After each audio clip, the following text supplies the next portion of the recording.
दिनवाणी विराजमान।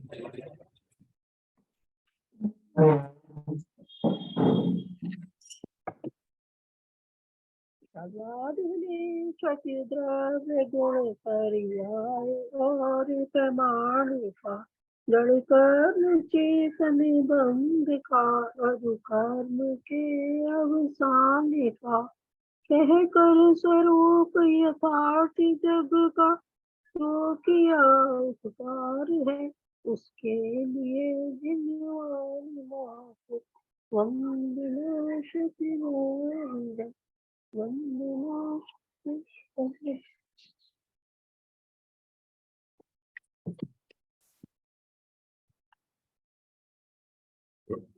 छठखंडागम ग्रंथ को बंधु बारंबार बंद प्रक्रिया नाश कर हो जाऊं भव पार। छठखंडागम ग्रंथ का नित्य करूं सदा परम बंध के नाश का जैसी श्रेष्ठ उपाय।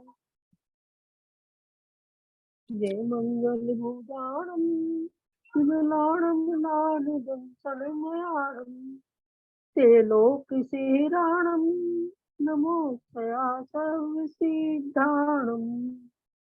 जय उधर से निगाहो के महाकम पेड़ी पाहुड़ से लो बुद्धिशीले नुद्धरियो समप्पियो पुप्यंत सतरि सहस धवलो जय धवलो सट्टि सहस बोधवो महबंधम चालीसम सिद्धंतयम् अहं वंदे। अरहंत भासियतम गणहर देवे गंतियम सम्मम प्रणमामि भक्ति जुतो सुदनान महो वही शीर्षाम पयाणी सुबारह कोड़ि सैण सुलखत राशि अजुति वरेण सहस 58 पंचव्याणी सया प्रणमामि जिणिंदवाणी। द्वादशांगिनवाणी के 112 करोड़ 83,58,005 पदों को मैं हाथ जोड़कर नमस्कार करता हूँ। तीर्थंकर रुद्रश्रुताय नमो नमः। रत्नत्रयधारक आचार्य उपाध्याय साधु परमेष्टिभ्यो नमः। षटखंडागम के दूसरे खंड जिसका नाम है खुदा बंद, उसकी धवला पुस्तक 7 में आचार्य वीरसेन द्वारा विरचित टीका के आधार से हम यहाँ पर स्वाध्याय कर रहे हैं। एक जीव के स्वामित्व का प्रकरण चल रहा है किरण भाई साहब, और आज हमें यहाँ पर सम्यक्त मार्गणा को प्रारंभ करते हैं। सबसे पहले मधुजी ग्वालियर 14 मार्गणों के नाम बताएंगे बिना गलती किए। गति इंद्रिय काय योग वेद कसाय ज्ञान संयम दर्शन लेश्या भव्यत्व सम्यक्त संगी और आहार। आज बिल्कुल सही है आपके नाम, बहुत बढ़िया। अब कौन सी मार्गणा चल रही? सम्यक्त मार्गणा का अपना यहाँ पर वर्णन चल रहा है। अशोक जी, सम्यक्त मार्गणा से कितने भेद होंगे?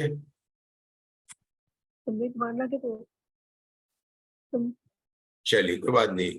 संजय जी आप बताना चाहेंगे सम्यक्त मार्गणा के भेद? सम्यक कितने प्रकार के? हाँ बताए, हमारे बताने चलो बताइए। कसरत बताइए, कसरत बताइए। सम्यक मार्गणा के सम्यक मार्गणा के 6 भेद है।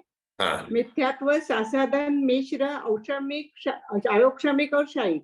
ठीक है, एक प्रश्न है आपसे। हमने तो सुना था कि सम्यक के 3 ही भेद होते हैं, औक्षमिक सम्यक, शायिक सम्यक और शायिक सम्यक, लेकिन आप सम्यक मार्गणा के 3 के 6 क्यों बता रहे हैं? वो 3 में नहीं है सम्यकत्व, इसलिए बता रहे। सम्यक मार्गणा हमने तो सम्यक मार्गणा पूछा, हमने मिथ्यात्व मार्गणा नहीं पूछा। वही है भगवत के वाटी में आया है। हाँ चलो, हमें बराबर है। आपको तो जय श्री साहब समझाने वाले हैं। आप जाइए मत, जय श्री साहब आपको बैठना पड़ेगा।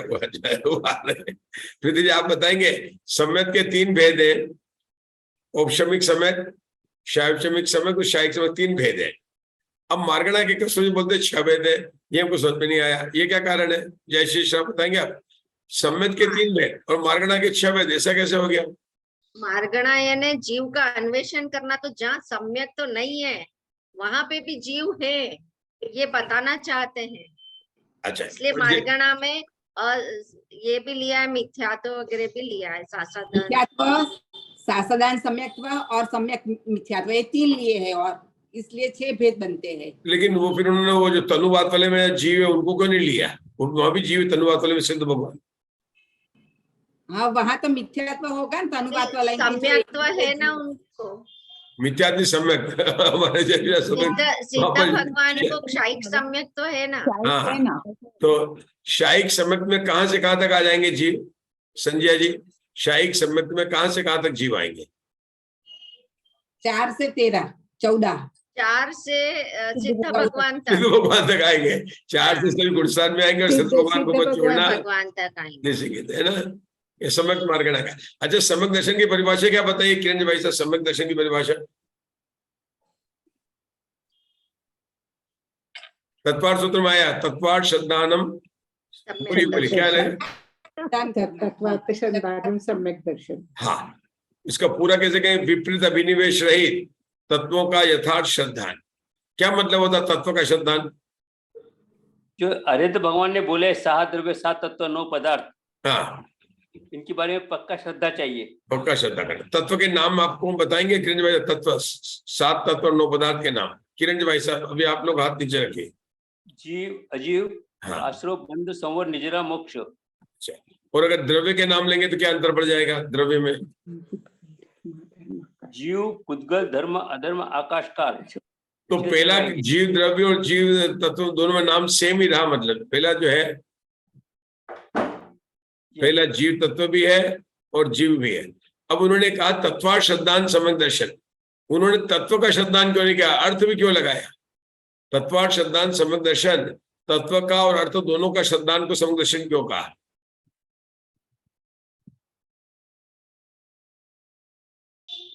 तत्वार्थ है ना, उस तत्व का स्वरूप जैसा है वैसा समझना, तत्वार्थ वैसा।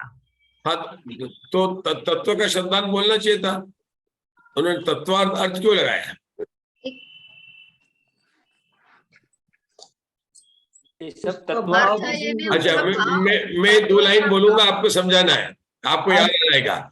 छोटी सी चवन्नी चांदी की, जय बोलो महात्मा गांधी की। इससे आप बताइए तत्वार्थ श्रद्धान सम्यक दर्शन क्यों कहा? क्या बताया मैंने? छोटी सी चवन्नी चांदी की, जय बोलो महात्मा गांधी की। इससे आपको सिद्ध करना तत्वार्थ श्रद्धान सम्यक दर्शन। ये सब जीव द्रव्य से मेरी जीवात्मा भिन्न है, वो जीव तत्व है। देखिए, बात उस समय की है जब भारत देश आजाद हो रहा था, गांधी जी जो है लोकल ट्रेन में ट्रेवल करते थे, 2nd क्लास में ट्रेवल कर रहे थे, उनके हाथ में लाठी थी और एकदम वृद्ध पुरुष की तरह एक ट्रेन के डिब्बे में बैठे हुए थे, और वहां पर एक छोटा सा बच्चा था, वो चांदी के से खेल रहा था। वो बोल रहा था, छोटी सी चवन्नी चांदी की, जय बोलो महात्मा गांधी की। और वो चवन्नी जा जाकर महात्मा, जो वृद्ध व्यक्ति पड़े बैठे थे, उनके वहां पर पैर के नीचे आती थी। तो बच्चा बार बार बोलता, ए बुड्ढे, मेरी चवन्नी तेरे पैर के नीचे आ गई, पैर हटा तेरा। बार बार खेलता था, छोटी सी चवन्नी चांदी की, जय बोलो महात्मा गांधी की।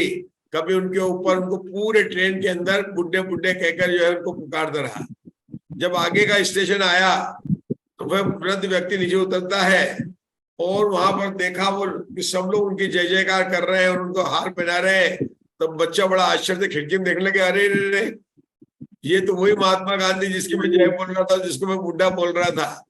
मतलब वो तत्व को तो पहचानता था कि महात्मा गांधी को एक बहुत बड़ी व्यक्ति है जो देश को आजाद कर रहे महान पुरुष है, लेकिन वो वृद्ध व्यक्ति को नहीं पहचानता था, वस्तु को नहीं पहचानता था।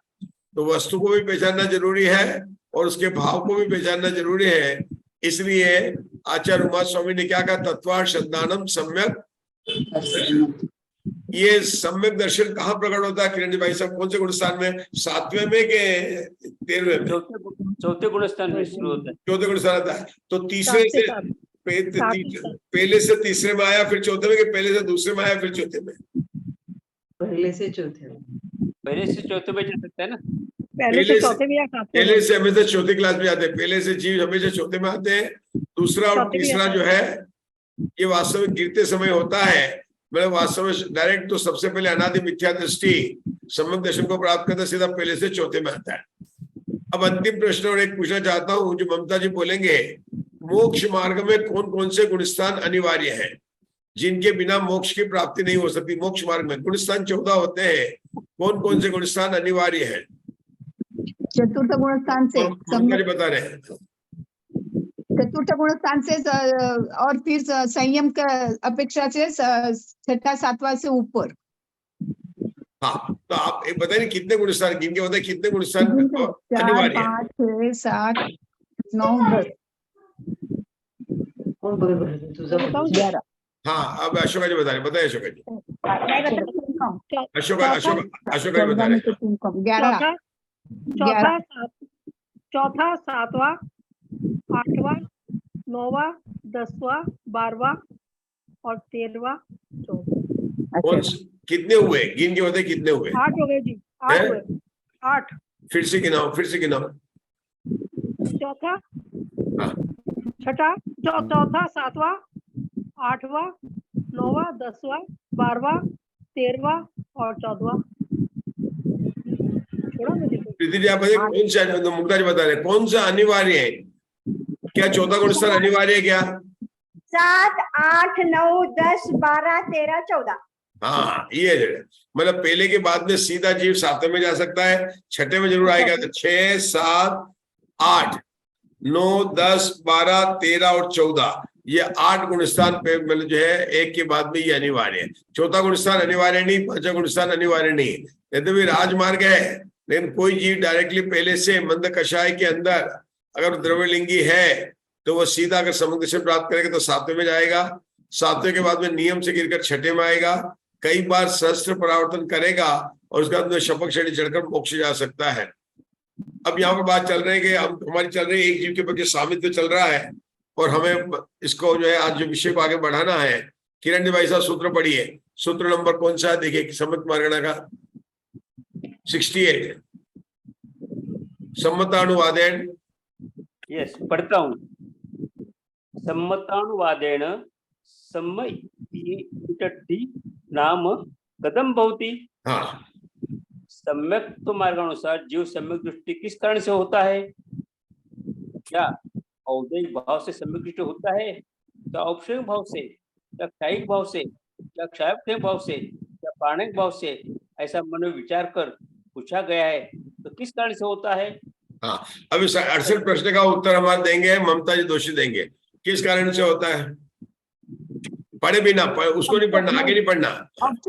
औषमिक क्षायिक और क्षायक से सम्यक दृष्टि होता है। बाकी भाव को छोड़ दिए। पारिणाम भाग तो सभी जीवों में रहता है। हाँ, और औपचारिक भाग तो उधर रहेगा, कर्मों का तो उधर होगा नहीं। नहीं आपने औपचारिक भाग तो बोला, इसमें आपने औपचारिक का नाम लिया, लेकिन उदय में रहेगा तो नहीं होगे ना। नहीं। हाँ, उनको औपचारिक औदैहिक बोलना था तो औपचारिक बोल दिए। हमने तत्वार्थ सूत्र में पढ़ा है, बोला ना मैंने। हाँ औदैहिक बोलना चाहिए, औदैहिक। हाँ, अब थोड़ा बोलने में हो रहा है तो कोई बात नहीं। औपचारिक भाव के बिना धर्म की शुरुआत नहीं होती है, शायिक भाव के बिना धर्म की पूर्णता नहीं होती है, और शायिक क्षमिक भाव दोनों को होता है, मिथ्या दृष्टि सम्यक दृष्टि को। लेकिन जो दोनों को होता है वो होता है ज्ञानवर्णी की अपेक्षा, लेकिन दर्शन मोहनी की अपेक्षा जो शायिक क्षमिक भाव होता है वो केवल सम्यक दृष्टि को ही होता है। तो किरण भाई साहब देखिए आगे के सूत्र में क्या उत्तर देते, पढ़िए आप आगे के सूत्र में। 71 वो समय या ए कई या ए कवो वस मिया ए लद्दी ए औपचारिक क्षायिक और क्षायक क्षमिक से जो सम्यक दृष्टि होता है, दर्शन मोहने की उपशम से उपशम सम्यक तो होता है, क्षय से क्षायिक सम्यक तो होता है, और क्षयोपशम से वेदक सम्यक तो होता है। इन दोनों सम्यक्तों का जो एकत्व है उसी का नाम सम्यक दृष्टि है। क्योंकि सम्यक दृष्टि के 3 भाव होते हैं, इसलिए सम्यक दृष्टि औपचारिक क्षायिक और क्षायक क्षमिक दृष्टि से होता है, ऐसा कहा गया है। फिर पहले क्या लिखा, उपशम से उपशम सम्यक होता है, शायिक से शायिक सम्यक दर्शन होता है, और शैवशम से शैवशम सम्यक दृष्टि होता है। तो राजेश भैया बताने जा रहे हैं इसमें क्या हमको विशेष बात बतानी है, जो यहाँ लिखा भी किरण वजन ने पढ़ा है कि उपशम से उपशम सम्यक दृष्टि होता है, शय से शायिक सम्यक दृष्टि होता है, और शैव दर्शन मोहनी के शैवशम से वेदक सम्यक दृष्टि होता है। इसमें क्या बात आप विशेष ऐड करना चाहेंगे? क्रम की अपेक्षा, चलो हमने हिंट भी दे दिया, क्रम की अपेक्षा तो कुछ बताना चाहेंगे? क्रम मतलब किस क्रम में होता है?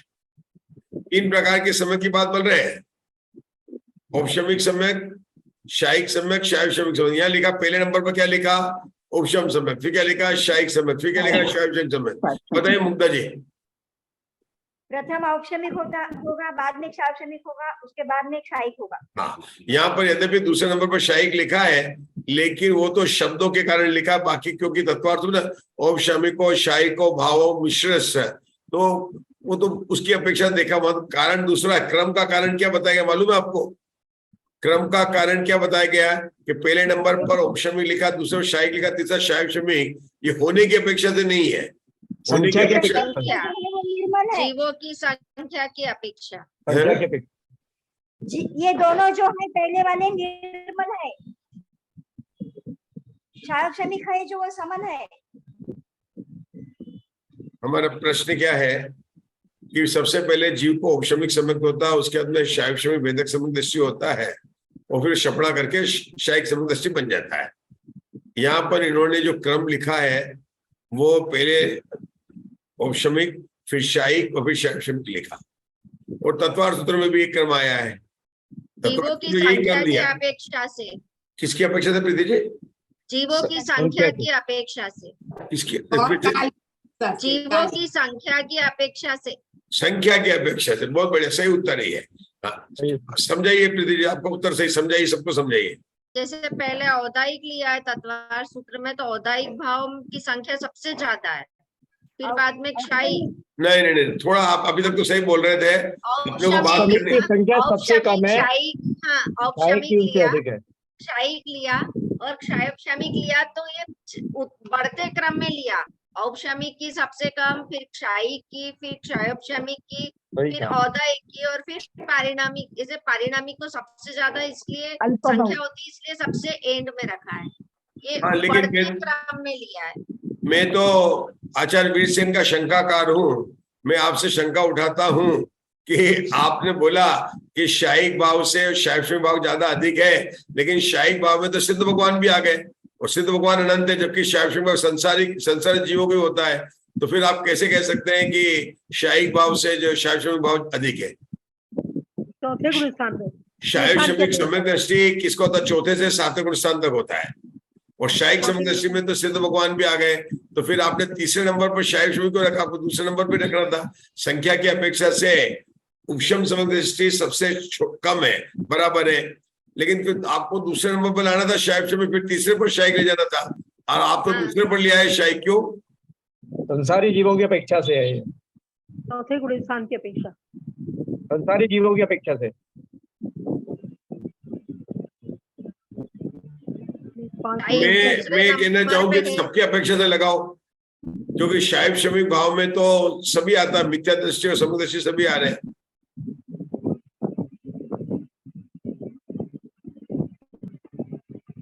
ये क्षैप समिक सम्यक की बात चल रही है ना पंडित साहब? बात बराबर है, शायव शमिक भाव की बात कर रहा हूँ। ये क्षैप समिक सम्यक की बात कर रही है। हाँ, वो मार्गणे चल रहे हैं, हमारे मार्गणे समझ की बात चल रही है, और सब शायद समझ की बात कर रहे हैं। बात बराबर सही है। मेरा प्रश्न अभी भी रहता है, क्षावशमिक भाव की अपेक्षा देखो तो संसार सबसे ज्यादा है। क्यों? जो अनंत, 12वें गुण स्थान तक है ना, तो उससे क्या, सिद्ध भगवान तो अनंत है ना, उससे भी ज्यादा संसारी जीव है। सिद्ध भगवान की संख्या 3 है और इनकी 13 है। कैसे संसार जी ज्यादा कैसे? सम्यक दृष्टि में मिथ्या दृष्टि भी आते हैं। मिथ्या दृष्टि ज्यादा है। क्षावशमिक भाव की अपेक्षा ले तो फिर संसारी जीव ज्यादा है। क्षावशमिक भाव वाले आप ज्यादा लोगों को है। उत्तर नहीं देंगे। हमने तीसरी पुस्तक में पढ़ा है, मिथ्या इति जीव केवड़िया, तो बोला था अनंता, और उन्होंने बताया था कितना था, वहां पर बताया था कि अवसरपणी से नहीं होते हैं, मतलब कभी संसार मिथ्या दृष्टि से खाली नहीं होगा। यद्यपि सिद्ध भगवान अनंत है, क्या प्रीति जी आपको उत्तर अनंत है कि सिद्ध भगवान भले अनंत है, लेकिन मिथ्या दृष्टि को ज्ञानावर्णी और दर्शनावर्णी के शायव शमिक है, और मिथ्या दृष्टि की राशि हमेशा कभी भी लेंगे वो अनंत रहेगी, क्योंकि वहां पर उसको माना था 13, आज बोली था ना, और 3 माना था अपन ने दूसरे गुण स्थान से लेकर सारी सबको माना था उन्होंने। याद है ना? 3 13 तो माना था मिथ्या दृष्टि और बाकी सासादान आदि गुण स्थान वर्ती 13 गुण सिद्ध राशि और सिद्ध राशि सबको मिला के 3 संख्या मानी थी वहां पर। तो मिथ्या दृष्टि की संख्या बहुत बड़ी है, मतलब मिथ्या दृष्टि की संख्या बहुत बड़ी है, इसलिए उन्होंने शैव शमिक भाव को तीसरे नंबर पर लिया। और उससे ज्यादा उदयिक भाव की हो गई है, क्यों उसके अंदर बात हो गया, उसके अंदर आ गया, क्यों उदयिक भाव कहां पर हो गया, तो ये शैव शमिक भाव से और उदयिक भाव में कितना अंतर बढ़ जाएगा। जितनी शैव शमिक भाव की संख्या है उससे उदयिक भाव की संख्या कितनी बड़ी हो जाएगी। चौथे नंबर पर उदयिक भाव है, 5वें नंबर पर पारिणामिक भाव है, तो शैव शमिक भाव से उदयिक भाव वालों की संख्या कितनी बड़ी होगी, ज्यादा होगी, क्योंकि उनके गुणस्थान भी ज्यादा है ना। बिल्कुल, आप बताओ कितनी ज्यादा होगी। अनंत असंख्यात। नहीं, उत्तर सरल है, ज्यादा कठिन मत सोचो, सरल है। अनंत से ज्यादा। अनंत से ज्यादा। जितने 13वें और 14वें गुणस्थान के जीवों की संख्या है, क्योंकि जो ये ज्ञानावर्णी दक्षिणावर्णी की अपेक्षा जो शैव शमिक भाव है ये कब तक होगा, जब तक ये ज्ञानावर्णी दक्षिणावर्णी का जन जब तक केवल ज्ञान नहीं होता, जब तक केवल ज्ञान नहीं होता है। तो 12वें गुणस्थान के अंदर शायिक भाव है, तो शैव शमिक भाव कहां तक होगा, ज्ञानावर्णी दक्षिणावर्णी की अपेक्षा से ले रहा हूँ, किसके पीछे लगता हूँ, ज्ञानावर्णी दक्षिणावर्णी की अपेक्षा। तो आपको सब 13वें गुणस्थान और 14वें गुणस्थान की संख्या जोड़नी पड़ेगी शैव शमिक भाव वाले की। शैव शमिक भाव में कितने जीव हो गए, 12वें गुणस्थान तक के जीव आ गए, पहले गुणस्थान से लेकर 12वें गुणस्थान तक के जीवों के शैव शमिक भाव है। तो उदयिक भाव वाले कितने हो गए, सिद्ध भगवान 14वें गुणस्थान में असिद्धत्व नाम का उदयिक भाव है, तो 13वें और 14 को जोड़ेंगे तो ये आ गया। अब उदयिक भाव से परिणाम भाव की संख्या कितनी ज्यादा होगी, कितनी ज्यादा होगी, कितनी ज्यादा होगी, ये तो उनको पता नहीं, ये कोई अपन वो एक्टिंग नहीं कर रहे, अपन तो उनको पता कितनी ज्यादा होगी, उत्तर देना है। पूरे लोकाकाश में जितने भी जीव है वो सभी पारिणामिक भाव के, परिणाम सारे उदयिक भाव में सारे संसारी जीव आ गए, तो उसमें सिद्ध भगवान को जोड़ देंगे तो परिणामिक भाव हो जाएंगे। हाँ। मतलब जितने उदयिक भाव है उसके अंदर सिद्ध भगवान को जोड़ देंगे तो परिणामिक भाव की संख्या आ जाएगी। अब कौन समझाएगा मुझे थोड़ा समझाया, लेकिन मैं भी भूल गया हूँ, वापिस समझ जाता हूँ। औपशमिक से लेकर पारिणामिक भाव का अल्पभाव तो कौन बताएगा,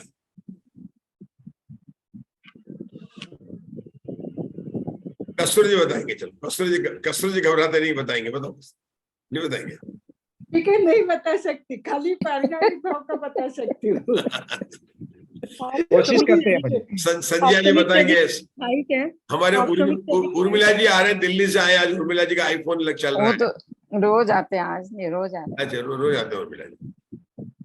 ये उर्मिला जी तत्वार सूत्र की क्लास वाले ही हैं क्या, वो जो हमारे उसमें आते थे दिल्ली वाले, वही है कि कोई? नहीं, ये दूसरे हैं, ये दूसरे हैं, वो ये नहीं है, ये वाले हैं। दूसरे है। ये पारसवार वाले हैं उर्मिल जी, ये पारश्वर वाले। वाले हैं। अच्छा, तो बताइए। हाँ बताइए। उदयिक से असंख्यात होगी तो ये अनंत होगी, इतना परिणामिक। अब देखो एक एक शांति से बीच में अनंत अनंत नहीं, जो पांचों बताना चाहता है। हाँ बताइए, राजेश भाई बता। अब देखो एक ने हाथ खड़ा किया, राजेश भैया ने एक उंगली खड़ी की है। कोशिश करता हूँ जी। हाँ, इसीलिए आपने एक उंगली खड़ी की, मैंने कहा हाथ नहीं खड़ा किया, आपने उंगली खड़ी की। नहीं, क्योंकि हमारे पास विद्वानों की कमी नहीं है, इसलिए मैं कोशिश कर रहा हूँ। हमारी मुग्धा बहन हमारे को सही करेंगी बाद में। करो राज में, करो ना, अपन सब चर्चा ही तो करें ना। सबसे कम है औपसमिक भाव के जीव, फिर उससे अधिक है क्षयिक भाव के जीव, उससे अधिक है क्षौपसमिक भाव के जीव, उसमें 13वें 14वें के जोड़ दे तो औदैहिक भाव वाले अपने घटा दे तो औदैहिक वाले हो गए, सॉरी औदैहिक वाले हो गए, जोड़ दे तो 13वें 14वें जोड़ना। और उसमें अगर सिद्ध भगवंतों की संख्या जोड़ दे तो हो गए पारिणामिक भाव वाले जीव। इतना तो सही बताया आपने, बिल्कुल सही किया। थोड़ा और उसको बढ़ाएंगे, क्योंकि औपशमिक भाव में धर्म की शुरुआत होती है जो चौथे गुण स्थान वाले से, मतलब औपशमिक भाव वाले होते हैं, और औपशमिक भाव जो चौथे गुण स्थान से लेकर 11वें गुण स्थान तक पाया जाता है, क्योंकि उपशम श्रेणी में भी औपशमिक भाव होता है। तो चौथे गुण स्थान से 4वें जो होंगे तो ये और 8वें से 11वें, क्योंकि चौथे गुण स्थान में पल्ले के असंख्यात रहेगा, मैंने पढ़ा तीसरे गुण स्थान में कि अगर पल्ले को 32 से भाग देंगे तो 2048 शासदान के आएंगे, उषा दोषी बार बार बोलते थे, वो सब लेना। तो पल्ले के असंख्यात भाग जीव होंगे, इसमें चौथे पांचवें गुण स्थान में लेना पड़ेगा। मतलब शासदान गुण स्थान का, तीसरा गुण स्थान का, चौथा गुण स्थान में और पांचवें गुण स्थान में पल्ले के असंख्यात भाग होंगे, और ऊपर सब संख्यात ही होंगे। तो इसलिए दूसरे नंबर पर उन्होंने उसको लिया, औपशमिक भाव को लिया उन्होंने। कहां से लिया? चौथे गुण स्थान से लेकर तो चौथे में असंख्यात बड़ा है, पांचवें में भी है जो चारों का दिन पाया जाता है, और पूरा ले लिया। बाकी आगे तो संख्यात ही है, छठे, सातवें, आठवें, नौवें, 10वें, 11वें, लेकिन उष्म श्रेणी वाले लेना तो शपक श्रेणी में नहीं है, इसलिए उनकी संख्या सबसे कम है। उसके बाद में शायिक भाव की अपन ने लिया, शायिक भाव की संख्या ले ली अपन ने, उससे अधिक बात हो गई। उसके बाद में क्या? औदायिक भाव के लिया, ठीक है ना? क्षयोपशमिक भाव, हाँ, औदायिक भाव में ले लिया। क्षयोपशमिक शायिक भाव ले लिया ना उसके बाद तीसरे नंबर पर। उसके बाद में औदायिक, औदाय के बाद में पारिणामिक भाव लिया, और पारिणामिक भाव में सब सिद्ध भगवान और सभी संसारित जीव आ गए। बहुत बढ़िया। चलिए, अच्छी चर्चा चल रही थी। किरण भाई साहब, आपको आगे पढ़ना है। पढ़ता हूँ।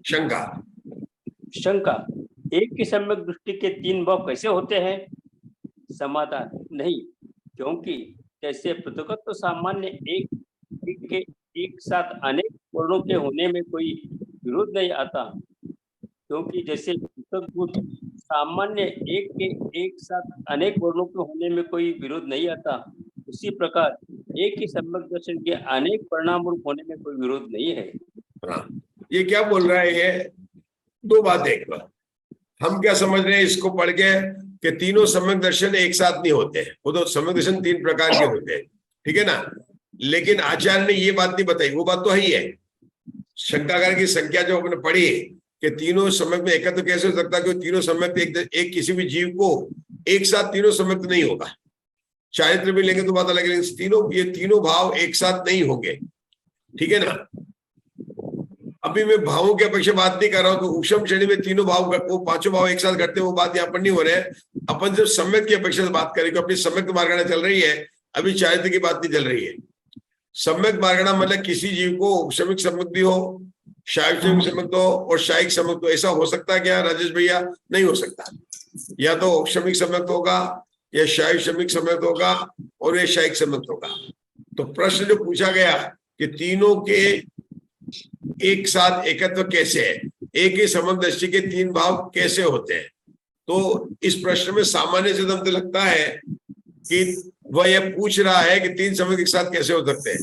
तो ये बात तो अपनों को समझ में आती है, लेकिन जो आचार्य ने उत्तर दिया ना, उससे एक बात और रहस्य खुल के आता है। वो ये पूछना चाहते हैं कि वितराग परिणाम तो एक है, चाहे उपशमिक सम्यक दृष्टि हो। जो पहले वाला उत्तर था वो तो सबको समझ में आ ही रहा है। मैं तो यहाँ पर बताता हूँ कि यहाँ पर एक वो उत्तर भी सही है। क्या उत्तर सही? पहले वाला कि तीनों जीवों को एक साथ नहीं कहा है, अलग अलग की अपेक्षा सम्यक के 3 भेद होते हैं, इसलिए उन्होंने ये कहा है। ये तो पहला उत्तर हो गया है। लेकिन आचार्य ने वो नहीं बोला। सम्यक दर्शन श्रद्धा गुण की वितरागी पर्याय निर्मल पर्याय है, मतलब निर्मल पर्याय श्रद्धा गुण की निर्मल पर्याय वितरागी है।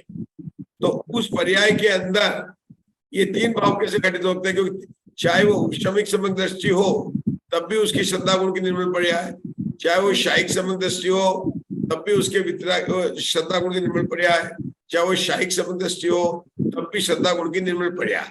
तो एक 3 पर्याय फिर 3 नाम क्यों दे रहे हो आप उसको? तो वो उन्होंने बोला अलग अलग प्रकार के वर्ण की अपेक्षा से, मतलब देखना है कि उसमें अपेक्षा अलग है, निमित्त की अपेक्षा अलग है। एक में कर्म का उपशम है, एक में कर्म का शैवशम है और एक कर्म का अभाव है। मतलब इस प्रकार से इसको अपन समझ सकते हैं। देखो, जैसे पृथक को सामान्य एक के साथ अनेक वर्णों के होने में कोई विरोध नहीं आता, उसी प्रकार एक ही सम्यक दर्शन अनेक परिणाम रूप कोई विरोध नहीं था। एक के साथ एक अनेक वर्णों का मतलब आपने एक व्हाइट बोर्ड ले लिया, उस पर आपने रेड भी लगा लिया, आपने ब्लैक भी लगा दिया और एक आपने येलो कलर भी लगा दिया। तो ऐसे व्हाइट को तो लेना निर्मल, क्या लिया अपन ने? निर्मल परिणाम वितराग का लिया, उसके ऊपर औषम वाला भाव भी हो सकता है, उसी परिणाम में मतलब उसी वितराग परिणति में येलो वाला भी हो सकता है, ब्लैक वाला भी हो सकता है। इस प्रकार से अनेक वर्ण होते हैं। ये उदाहरण जो आचार्य ने दिया है उसको हम समझने का प्रयास कर रहे हैं। नहीं आया, समझ में नहीं आया।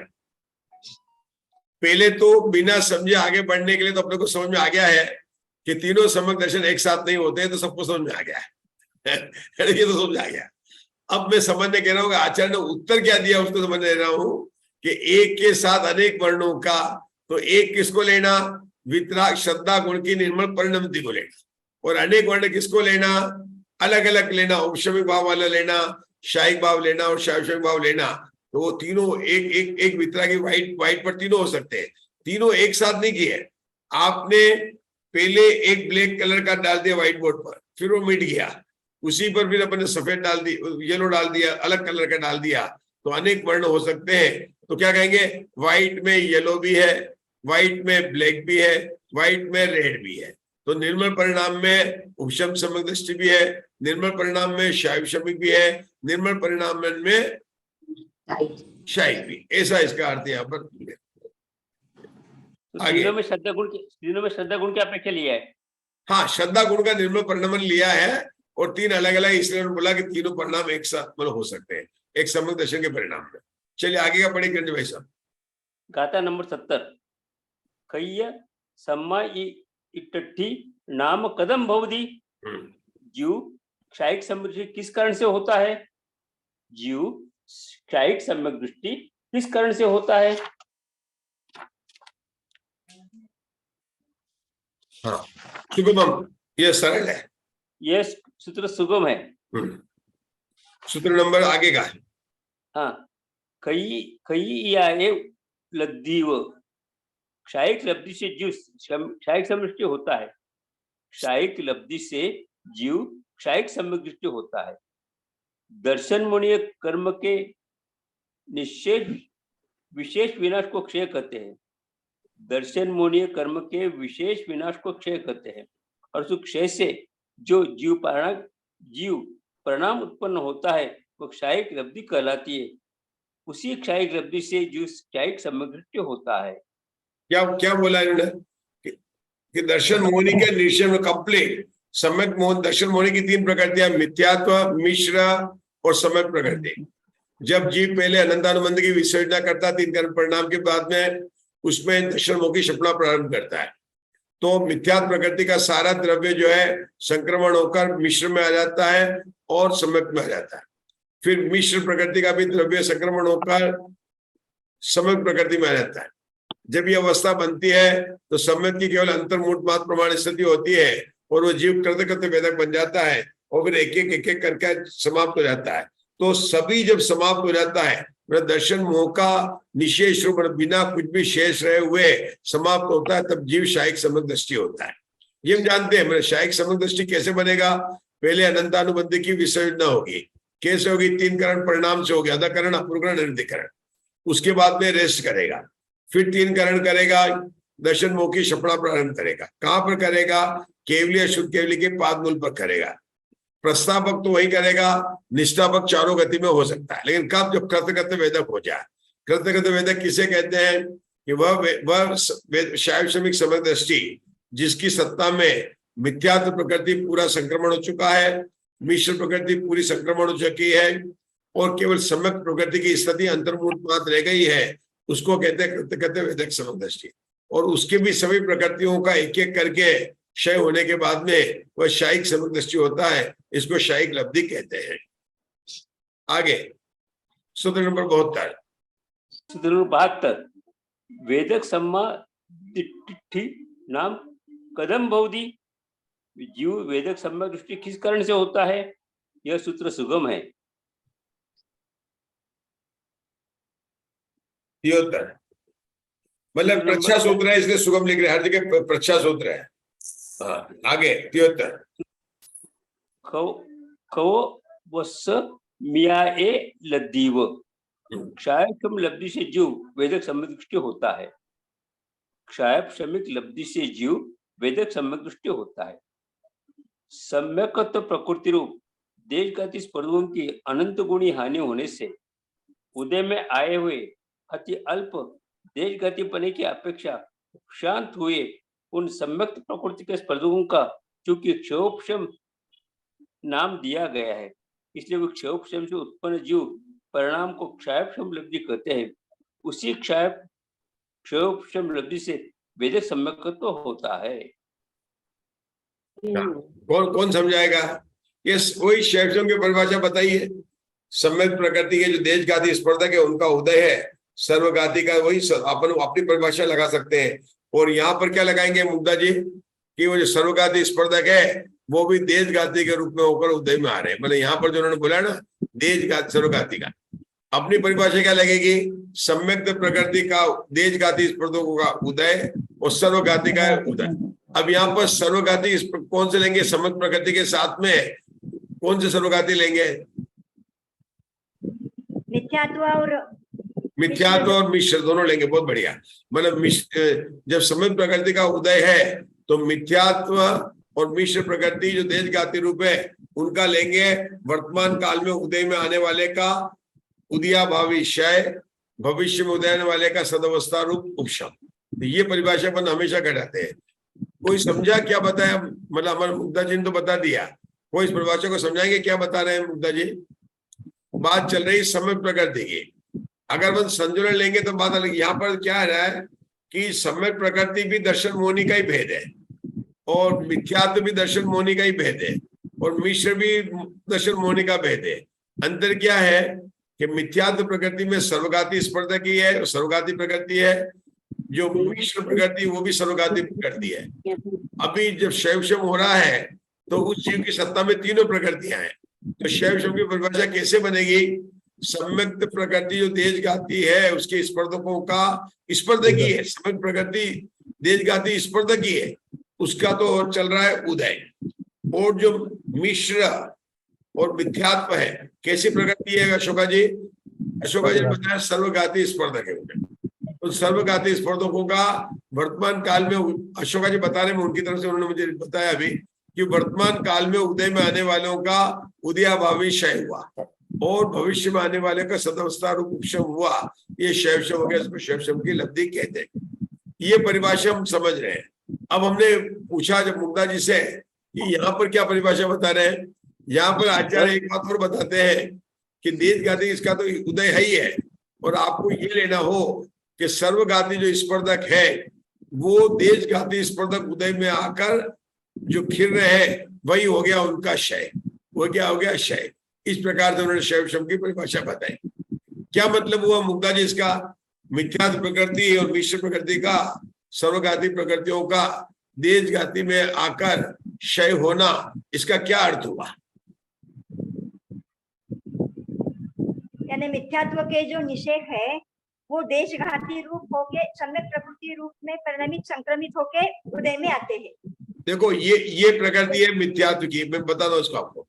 ये प्रकृति है सम्यक मिथ्यात्व की और ये तीसरे नंबर पर मैंने लिखा सम्यक प्रकृति का। क्या अंतर हुआ इसमें? इनकी लाइन देख लो। ये जो मिथ्यात्व की प्रकृति एक नंबर पर है और दूसरे नंबर पर मैंने बनाया मिश्र का। दोनों का लेवल एक है और सम्यक प्रकृति का एक है। क्यों है कि ये उसका उदय वाला निषेध है। ये कौन सा है? ये एक वाला निषेध। और यहाँ पर इनका लेवल ये एक कर दिया। ये लाइन जो हो रही है ये उसके पहले वाला, तो ये निषेध उदय है। अब यहाँ पर जो निषेध पड़ा हुआ ये मिश्र का है और ये किसका है? मिथ्यात्व। और यहाँ पर इसका दूसरा निषेध पड़ा हुआ सम्यक मिथ्यात्व का है। अभी उदय चल रहा है इसका, नीचे वाले का। जब ये खिल जाएगा तो उदय किसका आएगा? इसका आएगा। तो ये क्या होगा? ये इस रूप परिणत हो जाएगा, ये इस रूप परिणत हो जाएगा। ये कौन सा? देशघाती स्पर्धक है। इसी को कहते हैं कि सर्वघाती स्पर्धकों का देशघाती रूप उदय में आकर खिलना। समझ में आया? सत्ता में का सम्यक मिथ्यात्व रूप होगा ना, या सीधा डायरेक्ट मिथ्यात्व का सम्यक प्रकृति रूप हो जाएगा? जो मैं बता रहा हूं उसको सुनो, आप नया प्रश्न मत खड़ा करो। मेरे सत्ता में सबके निषेध पड़े हुए हैं। मिथ्यात्व के भी है, मिश्र के भी है और वेदक समय। अभी वो चूंकि उसका वेदक समग्र दृष्टि है तो उदय किसका चलता है, वर्तमान में उदय निषेक कौन से कहा, केवल समग्र प्रकृति का, लेकिन उसके ऊपर तीनों प्रकृति के निषेक पड़े हुए हैं। तो वो निषेक जब ये वर्तमान वाला समग्र प्रकृति का खिल जाएगा तो क्या होगा कि समग्र प्रकृति का ऊपर वाला निषेक उदय में आएगा। उसी समय क्योंकि अब इसका किसका टर्न हो गया, मिथ्यात्व वाले का भी टर्न है और मिश्र का भी टर्न है। अब वो उदय में तो आएगा, लेकिन कैसे आएगा, सम्यक प्रकृति के रूप में। इसको बोलते हैं, हमारे मुग्धा जी को पता है, स्तुविक संक्रमण। क्या बोलते हैं इसको, स्तुविक संक्रमण होकर उदय में आएगा। आप है ना, सही है ना मुग्धा जी, स्तुविक संक्रमण, स्तुविक संक्रमण बोलेंगे, क्या बोलेंगे इसको, स्तुविक संक्रमण। अब इसी को यहाँ पे बोल रहे हैं, यहाँ पे बात पढ़ रहे हैं कि वो मिथ्यात्व और मिश्र के जो सर्वघाती स्पर्धक है वो देशघाती रूप होकर उदय में आएंगे। ये बात यहाँ पर बताई जा रही है। चलिए आगे चलेंगे। नंबर 64 हाँ। 74 हाँ, वो सम्मा इट्टी नाम कदम भवदी जीव उपशम समृद्धि किस कारण से होता है, यह सूत्र सुगम है। हाँ, आगे का पढ़ना है। क्या पढ़ रहे हैं, कौन सा सूत्र पढ़ रहे हैं अभी आप? 74 पढ़ा भी, 75 पढ़ूंगा भी। हाँ पढ़िए। वो समयाए लब्धि वो औपसमिक लब्धि से जीव उपसम समग्र होता है। औपसमिक लब्धि से जीव उपसम समग्र होता है, क्योंकि दर्शन मुने कर्म के उपशम से उपसम समग्र की उत्पत्ति देखी जाती है। अब इसमें दर्शन मोहनी कर्म के उपशम से उपशम समग्र दर्शन की उत्पत्ति बताई जाती है। बताइए ममता जी, कौन से उपशम की उत्पत्ति की बात चल रही है? उपशम सम्यक दर्शन कितने प्रकार के, दो होते हैं, प्रथमोपशम सम्यक तो द्वितीयोपशम सम्यक। यहाँ किसकी बात चल रही है? प्रथमोपशम की। हाँ मुग्धा जी, किसकी बात चल रही है? प्रथमोपशम सम्यक की। यहाँ दोनों की बात चल रही है। क्या अभी देखा ना मैंने, उपशम लब्धि का चौथे गुण स्थान से लेकर 11वें गुण स्थान तक होती है कि उन्होंने सिर्फ इतने का उपशम सम्यक थे। दोनों की बात चल रही है, चाहे क्योंकि वहां भी द्वितीय उपशम सम्यक होगा तब भी उसको उपशम सम्यक दृष्टि कहेंगे, तो दोनों सम्यक दर्शन के लेना, ठीक है ना। प्रथमोपशम तो साइड ही है, लेकिन द्वितीय उपशम सम्यक में भी यही सूत्र बनेगा। आगे चलिए, चलो अब कौन पढ़ रहा है? अब पढ़िए, प्रीति जी पढ़िए सूत्र नंबर 76। प्रीति जी। हाँ, शासन सम्मा इत्थि नाम कथम भवति, जीव सासाधन सम्यक दृष्टि किस कारण से होता है। यहाँ पहले के समान निक्षेपों को करके नो आगम भाव सासाधन सम्यक दृष्टि का ग्रहण करना चाहिए। वह सासाधन सम्यक दृष्टि कैसे होता है, अर्थात किस प्रकार से होता है, ऐसी सूत्र में पृच्छा की गई है। हमने दो बातें क्या बताई इस सूत्र की टीका में, दो बातें क्या ली है। एक तो कहा कि प्रच्छा सूत्र है, एक तो क्या है, ये प्रच्छा सूत्र है। उसके ऊपर क्या बोला कि जैसे पहले निक्षेप लगाया है ऐसे लगाना चाहिए। कैसे लगाएंगे निक्षेप, कैसे लगाएंगे, लगाइए।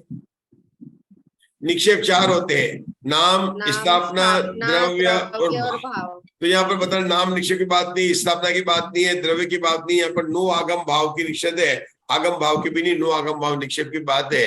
ये अपन को यह लगाना चाहिए। चलिए पढ़िए, आगे का पढ़िए। 77 पारिणामीयेण भावेण, पारिणामिक भाव से जीव सासाधन सम्यक दृष्टि होता है। यह सासाधन परिणाम शायिक नहीं होता, क्योंकि दर्शन मोहनी के क्षय से उसकी उत्पत्ति नहीं होती। सासाधन परिणाम क्षयोपशमिक भी नहीं है, क्योंकि दर्शन मोहनी के देशघाती स्पर्धकों के उदय से उसकी उत्पत्ति नहीं होती है। नेट खराब है। चलिए कोई दूसरा पढ़िए जिसका नेट अच्छा हो।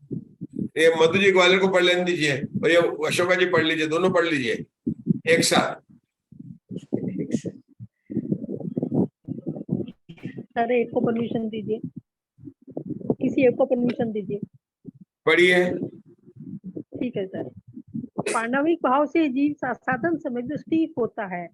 यह सासाधन परिणाम क्षयिक नहीं होता, क्योंकि दर्शन मोहनीय के क्षय से उसकी उत्पत्ति नहीं होती।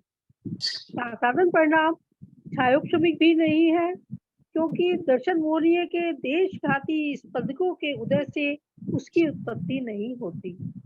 साधन परिणाम औपशमिक भी नहीं है, क्योंकि दर्शन मोहनीय के उपशम से उसकी उत्पत्ति नहीं होती।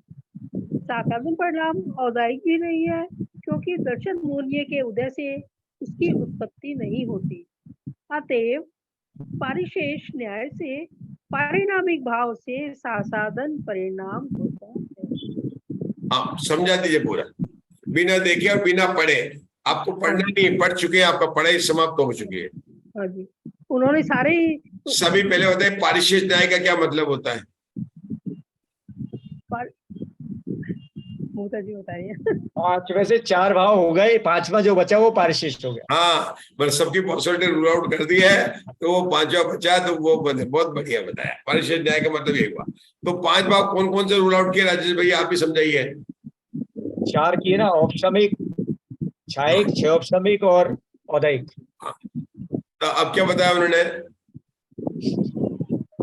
अभी बताया उन्होंने कि चूंकि ये 4 भाव नहीं है और जीव के 5 ही भाव होते हैं, 6वां तो कोई होता नहीं है, तो इसलिए 5वां जो बच्चा वो पारिशेष न्याय से वो पारिणामिक भाव के से वो साधन परिणाम होता है। पहले भी आया था, अपन ने भाव पढ़े ना 5 भाव। कर्म के उदय से औदायिक भाव होता है, कर्म के उपशम से औपशमिक भाव होता है, कर्म के क्षयशम से क्षयशमिक भाव होता है, और कर्म के क्षय से क्षयिक भाव होता है। अपन तत्वार्थ में पढ़ चुके हैं ना। 5 भाव के नाम लिए कौन कौन से है? औपशमिक भाव, क्षयिक भाव, क्षयशमिक भाव, है ना, औदायिक भाव और पारिणामिक भाव। अपन ने जब इसको समझाते तो अपन क्या करते हैं, 2 लाइन खींच लेते हैं। कैसे खींचे तो बताता हूँ आपको, आप लोगों को याद होगा, हमने बहुत बार किया था। ये देखो, ये लाइन एक खींच दी यहाँ पर और दूसरी लाइन खींच दी मैंने यहाँ पर। अब मैंने यहाँ लिखा कर्म, ये क्या लगे? कर्म की लाइन है। ये क्या है? कर्म, ये कर्म, और यहाँ लिख दिया जीव। अब देखिए यहाँ पर है कर्म का, ये कर्म है। कर्म का जब उदय होगा तो यहाँ औदायिक भाव होगा जीव में।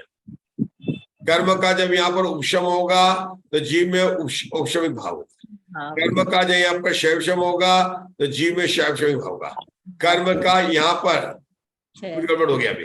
कर्म का जब यहाँ पर क्षय होगा तो क्षयिक भाव होगा। और जब कर्म का न उदय हो, न उपशम हो, न क्षय हो, कुछ भी अवस्था नहीं हो, तो पारिणामिक भाव बनेगा। अब यहाँ पर क्या बोलते हैं कि दूसरे गुणस्थान में हमारे को 1 से 4 गुणस्थान में दर्शन मोहनी कर्म की अपेक्षा लगानी। किसकी लगानी? दर्शन मोहनी कर्म की। तो दर्शन मोहनी दूसरे गुणस्थान में किसका उदय है? अनंत अनुबंधी का उदय है, ठीक है ना। तो दर्शन मोहनी कर्म की कोई भी अवस्था नहीं बन रही है, न क्षय न उपशम क्षयशम, इसलिए वहां पर कहा कि पारिणामिक भाव बनेगा। ये बात उन्होंने बताई। जब हम गुणस्थान का पढ़ रहे थे तो हमने देखा था कि पहले गुणस्थान से लेकर 4थे गुणस्थान तक दर्शन मोहनी कर्म की अपेक्षा है, 5वें से लेकर 12वें तक चारित्र मोह कर्म की अपेक्षा है। उनके सद्भाव या असद्भाव की अपेक्षा से अपनी अपेक्षा लेते हैं। ये बात अपन ने बताई थी, याद आया आप लोगों को? जब गुणस्थानों का विभाजन करते हैं तो पहले गुणस्थान से लेकर 4थे गुणस्थान में दर्शन मोह की अपेक्षा, उसके बाद में 5वें गुणस्थान से लेकर 12वें गुणस्थान में चारित्र मोह की अपेक्षा, उसके बाद में चारित्र मोह के अभाव की अपेक्षा, 13वें गुणस्थान में और उसको 14वें में योग के सद्भाव और योग के असद्भाव की अपेक्षा से करते हैं। तो यहाँ पर चूंकि ये दूसरा गुणस्थान कब होता है? अब मधु जी बता रहे हैं दूसरा गुणस्थान कब होता है?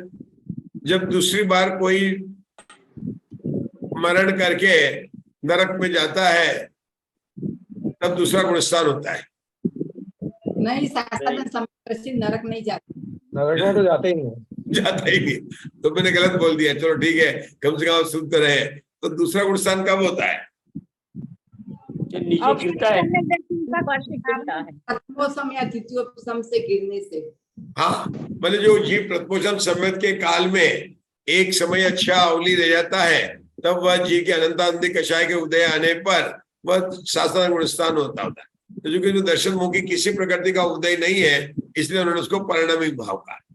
लेकिन वास्तव में देखा जाए तो यहाँ पर उदय है कि नहीं कर्म प्रकृतियों का? है। कौन है पंडित जी?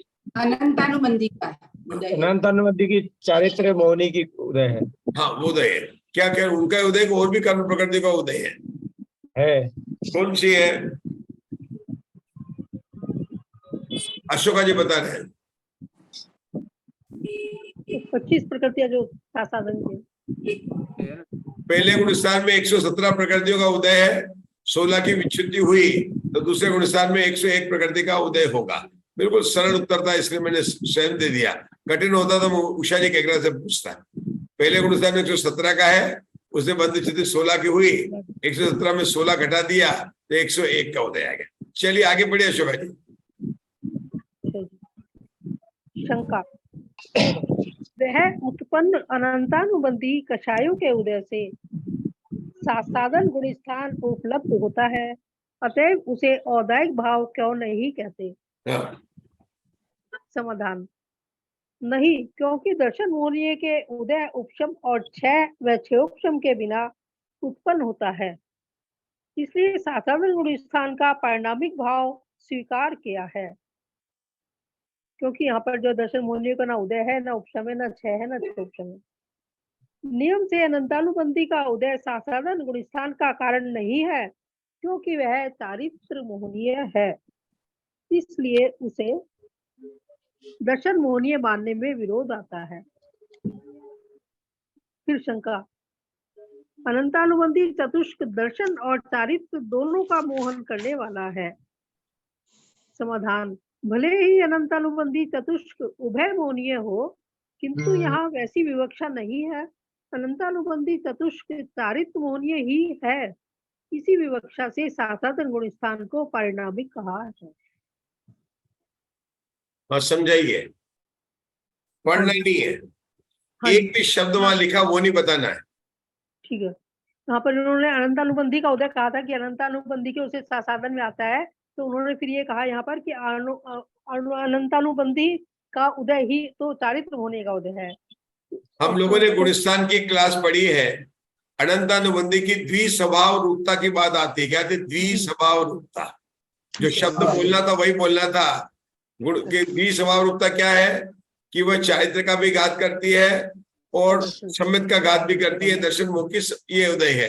तो शंकाकार करता है कि भाई मैंने तो पढ़ा भी है कि अनंतानुबंधी कषाय की द्विस्वभाव रूपता है और अनंतानुबंधी का उदय है तो चारित्र मोहनी का घात करती है, इसको उदय भाव लेना चाहिए। तो आचार्य ने बोला कि यद्यपि बात कही जाती है, लेकिन हमारे यहाँ पर 1 से 4 गुणस्थान में केवल इतनी अपेक्षा है दर्शन मोहनी कर्म का उदय है या नहीं हो। अब ये बात भी कहते हैं वीरसेन आचार्य ने यहाँ भी बोला, आगे मोक्ष पर प्रकाशक में बोला है कि अनंतानुबंधी की उदय कारण नहीं है। कारण तो ये है कि दर्शन मोहनी कर्म के जो है ना उसमें उदय आ गया है। इस बात में कोई नहीं कर रहा है इनकार कि दूसरे गुणस्थान में अनंतानुबंधी कषाय का उदय नहीं, उदय है, लेकिन दर्शन मोहनी ये जो है दूसरा गुणस्थान कैसे बना है कि ये मिथ्यात्व नहीं है और सासादान की इसने सम्यक दर्शन की विराधना कर ली। बात मूल क्या है कि मिथ्यात्व है नहीं और सम्यक की विराधना कर ली है, इसलिए दूसरा गुणस्थान आया। और उस समय चूंकि चौथा गुणस्थान से गिर चुका है तो उसके अनंतानुबंधी का उदय चल रहा है। तो यहाँ 2 बात बताई है कि शंकाकार ने द्विस्वभाव रूपता से बात की थी, आचार्य ने उसका उत्तर दिया है कि हम दर्शन मोहनी कर्म की अपेक्षा लेकर यहाँ पर परिणामिक भाव कहेंगे। आगे का 78 सूत्र है, सम्मामिच्छा दृष्टि नाम कदम भवति। जीव सम्यक मिथ्या दृष्टि किस कारण से होता है, यह सूत्र सुगम है। 79 सूत्र, खौ समयाय लब्धिये, छायोपशमिक लब्धि से जीव सम्यक मिथ्या दृष्टि होता है। रुकेंगे, ये सूत्र सुगम की व्याख्या मधु जी कर दीजिए जरा। मुग्धा जी, मधु जी नहीं मुग्धा जी, क्योंकि मधु जी तो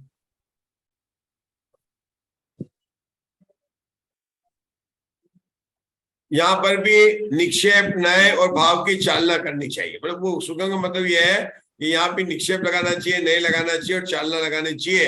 हर सब सूत्रों के अंदर यही एक इसकी व्याख्या है। कहीं पर आचार्य कर लेते हैं, कहीं पर सुगम लिखते हैं।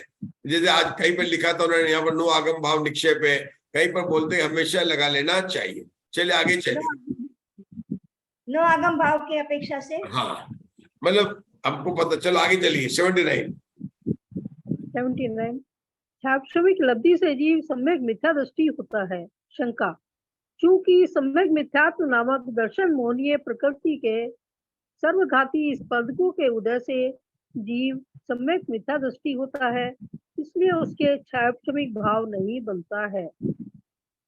ये शंका है। समाधान, सम्यक की अपेक्षा सम्यक मिथ्यात्व के स्पर्धकों में सर्वघातीपना भले ही हो, किंतु अशुद्ध लय की विवक्षा से सम्यक मिथ्यात्व प्रकृति के स्पर्धकों में सर्वघातीपना नहीं होता, क्योंकि उनका उदय रहने पर भी मिथ्यात्व मिश्रित सम्यक का कर्ण पाया जाता है। सर्वघाती स्पर्धक तो उन्हें कहते हैं जिनका उदय होने पर मूल प्रतिपक्षी गुण घात हो जाता है। तो सम्यक मिथ्यात्व में तो हम सम्यक का निर्मूल विनाश नहीं देखते, क्योंकि यह सद्भूत और असद्भूत पदार्थों में समान श्रद्धान होता देखा जाता है, इसलिए सम्यक मिथ्यात्व का छायाक्षमिक भाव बन जाता है। आपने पढ़ने का पूरा आनंद ले लिया है। यहाँ पर अशुद्ध नए का प्रयोग क्यों हुआ?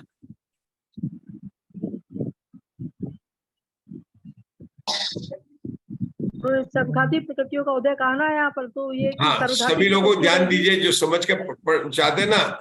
यहाँ पर अशुद्ध नय आए, शुद्ध नय और अशुद्ध नय का समय साल में भी हुआ। रागादि भाव को जीव का कहना कौन से नय का कथन है? अशुद्ध निश्चय नहीं, अशुद्ध नय का कथन। ठीक है ना, अपन जानते हैं, सबने नाम पढ़ रखा अशुद्ध नय।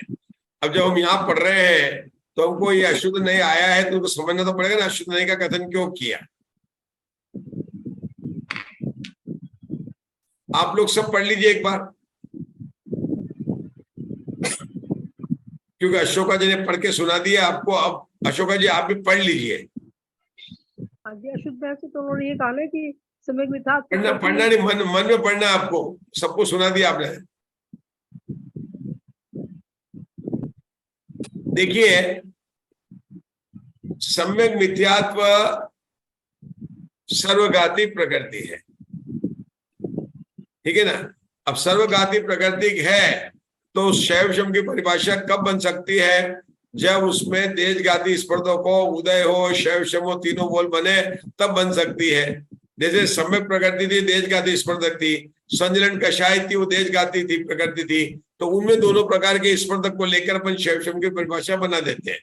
लेकिन यहाँ पर शुद्ध नई से कैसी प्रकृति है?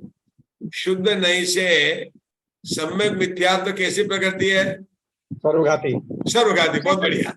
शुद्ध नई से सम्यक मिथ्या सर्वघाती प्रकृति है। लेकिन ये प्रकृति ऐसी है कि जब उदय में आती है तो ये क्या बन जाती है? देशघाती बन जाती है। क्या बन जाती है इसका?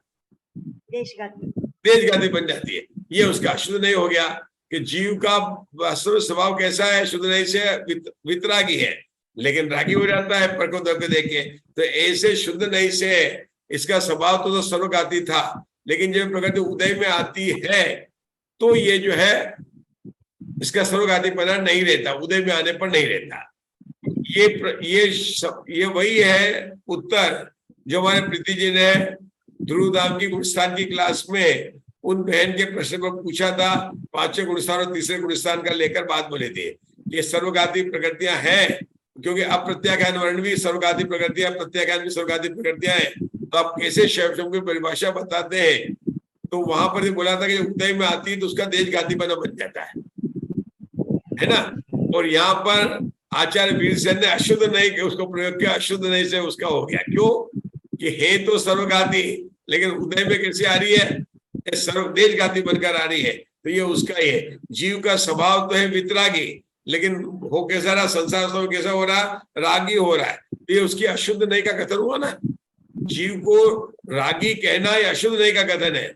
शुद्ध नहीं से जीव ने रागा ही नहीं, क्यों? पर्याय में राग है। ऐसे ही यहाँ पर अशुद्ध नहीं से वो जो है उदय में उसको कहा जा रहा है और शैव शमिक भाव को घटित किया। यहाँ पर उदय भाव घटित नहीं किया। आगे लास्ट पढ़ लीजिए। इनको पढ़ लीजिए मुग्धा जी, मधु जी ग्वालियर।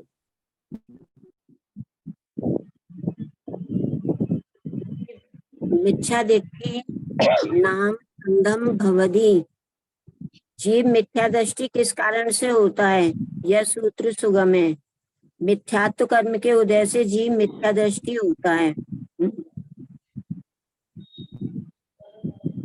82 सन्नी यानुवादेन सन्नी नाम कथम भवति। संगी मार्गणानुसार जीव। मधु जी ने पढ़ाया, समझाया कौन? मधु जी तो आगे पढ़ने को आगे पढ़ रहे हैं, समझना क्या पढ़ा? मिथ्यात्व दृष्टांत का क्या बताया? मिथ्यात्व कर्म के उदय से वो जीव मिथ्या दृष्टि होता है। मिथ्यात्व कर्म सबने पढ़ लिया। अब मैं प्रश्न पूछ रहा था कि क्यों होता है मिथ्यात्व, क्यों होता है? विपरीत मतलब तत्वों का अश्रद्धानु तत्व का, जब तक मिथ्यात्व का उदय है तब तक उसको अतत्व श्रद्धान है, और जो अतत्व श्रद्धान है उसको मिथ्या दृष्टि कहते हैं। उत्तर सही है। अब कौन सी मार्गणा चलेगी संजय जी? संगी मार्गणा। संगी मार्गणा। मार्गणाओं के नाम कौन सी मार्गणा? संगी मार्गणा की अपेक्षा से जीव के कितने भेद होते हैं? कौन बताएगा? उषा जी केकरा बताएंगे। संगी और असंगी। संगी और असंगी। चलिए, हमारे कोई और बताना चाहेगा? संगी असंगी और संगी दोनों से पार। संगी संगी असंगी से पार। ठीक है, उषा तुझे बता रही, वो 3 भेद होते हैं, 2 नहीं होंगे। फिर से बोलो, कितने भेद होते हैं? उषा दोषी बताओ, 3 भेद कौन से हैं? 3 संगी असंगी और दोनों से पार। असंगी दोनों से पार कौन से, कौन जीव है? सिद्ध वो दूसरे 13-14 सिद्ध। हाँ, क्यों ऐसा क्यों कह रहे हैं? संगी किसे कहते हैं? 112 गुणस्थान तक की होती है। मन का क्षायक्षमिक भाव है, मन का अवलंबन है, उसके बाद नहीं है। 12वें गुणस्थान तक ही होता है संगी मार्गणा। चलिए, हम में से कोई और उत्तर देना चाहेगा? हम ये पूछ रहे हैं कि सिद्ध भगवान पंचेंद्रिय जीव समाज से और संगी है, फिर उनको संगी मार्गणा में क्यों नहीं गिना? आप नहीं बोलेंगे अभी, आप सुनिए। हाँ, संगी मार्गणा में मुग्धा जी ने बताया 1 से 12 गुणस्थान होते हैं। 13वां और 14वां गुणस्थान सिद्ध भगवान न संगी है न संगी से पार है। मेरा प्रश्न यह है कि सिद्ध भगवान पंचेंद्रिय है, उनके मन भी है, फिर उनको संगी मार्गणा में क्यों नहीं लिया? क्योंकि वो उनसे काम नहीं लेते हैं। उनसे काम नहीं लेते, उसका उपयोग नहीं करते। भाव मन नहीं है। हाँ, उत्तर सही आ गया। मतलब उनका जो है, उनसे काम नहीं लेते हैं वो, उनको इसलिए उनको संगी मार्गणा में नहीं लिया। चलिए, अब पढ़िए। हाँ, अब कौन पढ़ेगा आगे? दूसरा पढ़िए, कोई दूसरा पढ़िए। पढ़िए उषा दोषी, आप पढ़िए संगी मार्गणा। संगी मार्गणा के अनुसार, संगी मार्गण के अनुसार जीव संगी किस कारण से होता है? यह सूत्र सुगम है। सूत्र नंबर 83। हाँ, तो अभी वो प्राकृत का तो नहीं दिख रहा है, और नीचे थोड़ा। हाँ, बस। खवो समय आए लद्दिए। क्षयोपशमिक लब्धि से जीव संगी होता है, क्योंकि 9 इंद्रियावरण कर्म के सर्वघाती स्पर्शों के अपनी जाति विशेष के कारण अनंत गुणी हानि रूप घात के द्वारा देशघाती पने को प्राप्त होकर उपशांत हुए उनके उदय संगीपना देखा जाता है। ये हमको समझाइए उषा दोषी। 9 इंद्रिय मैंने जिसकी इंद्री नहीं है, और जिसकी इंद्री नहीं, वो तो सिद्ध भगवान है, और उनके तो शैवशम लब्धि नहीं मिली। यहाँ पर संगी मार्गणा में 9 इंद्रिय। 9 इंद्रिय का मतलब क्या है? अच्छा, एक होता है अनिंद्रिय, एक होता है 9 इंद्रिय। मन होता है 9 इंद्रिय। इंद्रिया तो 5 होती है, आप 9 कहाँ से कर देंगे? मन को लिए, मन का नाम 9 इंद्रिय है। और संगी मार्गणा में, क्योंकि संगी किसे कहते हैं? जिसके मन होता है उसको संगी कहते हैं। और यहाँ संगी मार्गणा की बात चल रही है, तो मन को क्या संज्ञा दी उन्होंने? 9 इंद्रिया किया। मतलब 5 इंद्रिय, स्पर्श रसना घ्राण चक्षु और कर्ण को तो देते हैं इंद्रिय, और मन को क्या देते हैं? 9 इंद्रिय। और जिनके न मन होता और न इंद्रिय होता उसको बोलते हैं अनिंद्रिय जीव। उसको क्या बोलते हैं? तो 3 शब्द आ गए, इनिंद्रिय, इंद्रिय, 9 इंद्रिय और अनिंद्रिय। कितने शब्द आए? 3 शब्द आए, इंद्रिय, अनिंद्रिय और 9 इंद्रिय। पहले अनिंद्रिय नहीं होगा, पहले 9 इंद्रिय फिर अनिंद्रिय आएगा। ये बताए, चूंकि ये संगी वर्गणा चल रही मन की अपेक्षा से बात है, तो मन के मतलब क्योंकि मनोवर्गणा भी है ना, 5 वर्गणा होती है, अपने पढ़ते ना 23 वर्गणा में से 5 वर्गणा कौन कौन सी? आहार वर्गणा, बोलिए आगे बोलो। आहार पर्याप्ति भाषा नहीं, 5 नंबर, 7 नंबर, 9 नंबर, 11 नंबर और 13 नंबर। 5 नंबर की कौन सी वर्गणा थी? आहार वर्गणा। आहार वर्गणा। उसके बाद में तेजस, तेजस के बाद में भाषा, भाषा के बाद में मनो, और मनोवर्गणा में कार्बन वर्गणा। तो 5 नंबर, 7 नंबर, 9 नंबर, 11 नंबर और 13 नंबर। तो ये मनोवर्गणा कौन से नंबर की हो गई थी? 11 नंबर की। मनोवर्गणा कौन से नंबर की? 11 नंबर की। 11 नंबर। हाँ, उससे द्रव्य मन का होता है।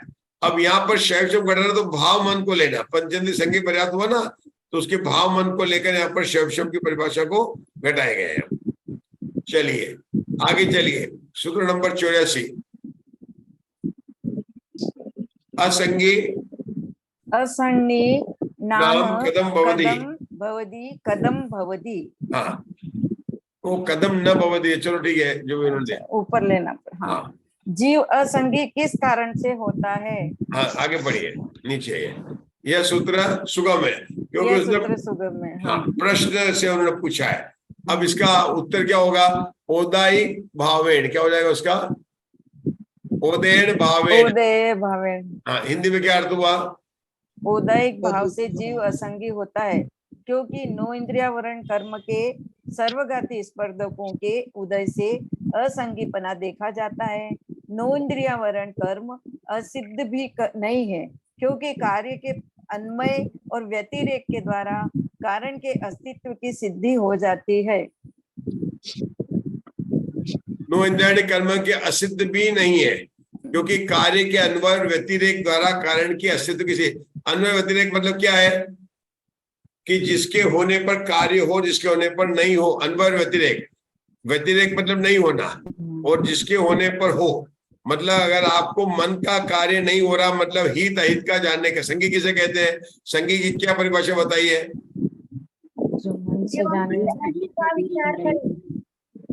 संगी किसे कहते हैं?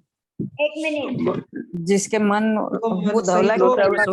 विचार कर शिक्षा, क्रिया, उपदेश और आलाप को ग्रहण करता है, उस जीव को सौज्ञ कहते हैं। ये बिल्कुल सही परिभाषा बताइए। मतलब जिसमें शिक्षा, क्रिया, उपदेश, आलाप को ग्रहण करने की शक्ति, उसको संगी शक्ति बताइए। और दूसरी परिभाषा और बताइए। जो भली प्रकार जानता है और हित हित का विचार करता है, उसे सौज्ञ कहते हैं। तीसरी परिभाषा बताइए। जिसके मन हो से चौथी बताइए। 9 इंद्रियावरण दर्शन की प्राप्ति कर सकता हो। हाँ, क्या बता रहे हैं? उषा क्या बता रहे हैं? मैं 5 पूछूंगा फिर। क्या बता रहे हैं? जो सम्यक की प्राप्ति कर सकता हो। क्या? सम्यक की प्राप्ति। समय की प्राप्ति कर सकता है। उसके लिए जो हित और अहित का विचार कर सके संगी कहते हैं। मतलब केवल आपके 5 इंद्रिय और असंगी है, उसको हम संगी नहीं मानेंगे, क्योंकि तत्वार सूत्र में क्या लिखा? समनस्का। मतलब आप मन सहित होकर भी अगर इस मनुष्य भाव में सम्यक दर्शन की प्राप्ति नहीं करे, तो आप अमनस्क ही, असंगी जीवी हैं। अगर आपके पास में अब प्रति कहेंगे हम तो संगी पंचेंद्रिय हैं, आचार्य कह रहे हैं अगर आपने अभी तक सम्यक दर्शन प्राप्त नहीं किया है और कोरोना काल भी चला गया है, ठीक है ना, और तो आप अभी भी जो है आप क्या है? असंगी की तरह। जैसे कोई लड़का पढ़ा लिखा हो और वो नहीं कमाता है, तो वो नहीं पढ़ा लिखे के समान ही हो गए। नहीं पढ़ा लिखा लड़का भी नहीं कमा रहा है, पढ़ा लिखा लड़का भी नहीं कमा रहा है, तो जो असंगी है उसको तो सम्यक दर्शन प्राप्त करने की योग्यता ही नहीं है। और आप संगी हो और आपको योग्यता है, होगी योग्यता है, लेकिन अगर आपने प्राप्त नहीं किया तो हम आपको क्या कहेंगे? असंगी के समान है। कौन से? आप क्या? असंगी के समान। ये ध्यान रखना। मतलब अगर आपके पास में मन है, हम तभी कहेंगे, कार्य कभी कहे जाएंगे जब उसकी कार्य की उपलब्धि हो। क्या? कि भाई आपको समझ सुना दी, हित अहित का उपाय करना है। हित में क्या क्या करेंगे? अपने हित कहाँ पर है? भेद ज्ञान करेंगे अपने आप। सम्यक तो प्राप्ति में ही अपना हित है। तो वही अपना सम्यक की प्राप्ति। हाँ, और छड़ाला में क्या कहा है?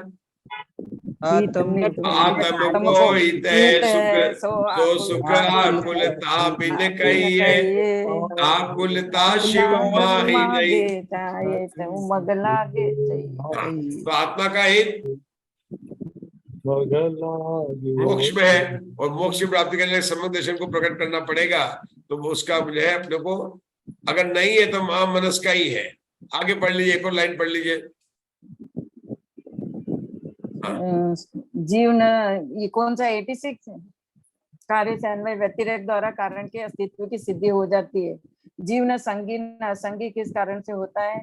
यह सूत्र सुगम है। बोले प्रचा सूत्र है, बाद में सूत्र पढ़ लेंगे, पहले नीचे का हिंदी में पढ़ लीजिए। क्षयिक लब्धि से जीव न संगी है न असंगी होता है।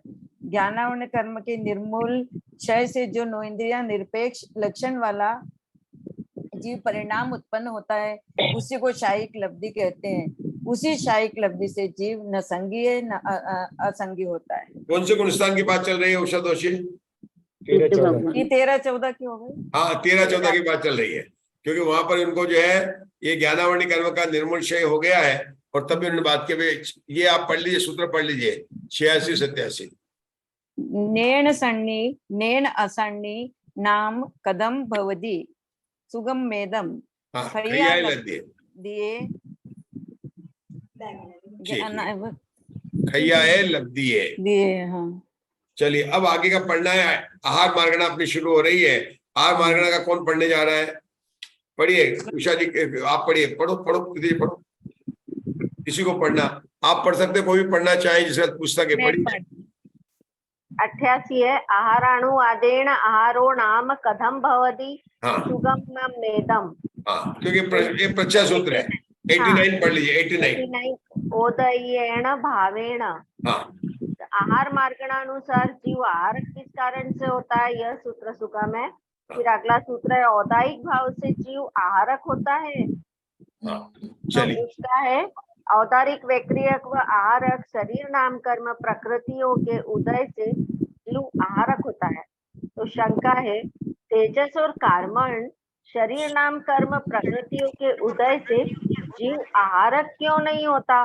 तो समाधान है नहीं, क्योंकि वैसा मानने पर विग्रह गति में भी जीव के आहारक होने का प्रसंग होता है, और वैसा है नहीं, क्योंकि विग्रह गति में जीव अनाहारक पना देखा जाता है। हाँ, इसका समझने क्या है कि विग्रह गति में तेजस और कार्बन शरीर का उदय है, फिर भी जीव जब तक मोड़ है ना, अगर 3 मोड़ तो 3 समय तक, 2 मोड़ तो 2 समय तक, 1 मोड़ तो 1 समय तक अनाहारक होता है, और उसके बाद में जब आहार वगैरह के शरीर की ग्रहण करता है तब आहारक होता है।